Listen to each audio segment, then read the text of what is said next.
Le film dramatique La meilleure façon de marcher est rediffusé ce lundi 8 février sur France 5 à 20h50.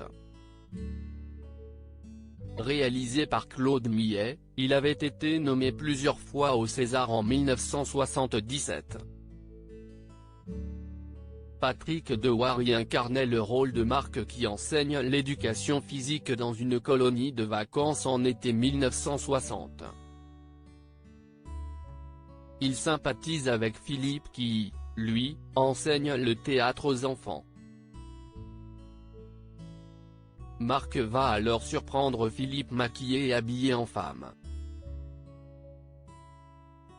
Ce dernier, qui se sent coupable, a peur que son collègue ne dévoile ce goût particulier à son entourage. Une relation ambiguë va s'instaurer entre les deux moniteurs.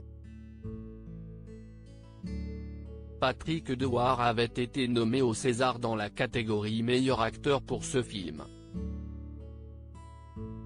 Une catégorie dans laquelle le comédien a été plusieurs fois nommé, mais dont il ne remportera jamais la récompense.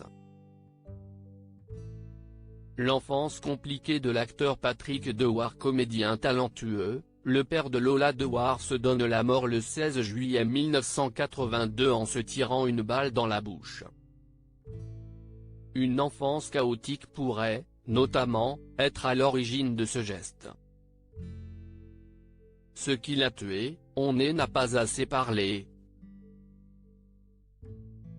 Si est son enfance bafouée. Patrick Dewar s'est foutu en l'air parce qu'on l'a violé quand il était gamin et qu'il avait un sale rapport avec sa mère, Mado Morin, qui n'a pas été capable de le sauver, avait déclaré Christophe Carrière, auteur du livre Patrick Dewar, l'écorché, sorti en 2017, dans une interview accordée au Figaro.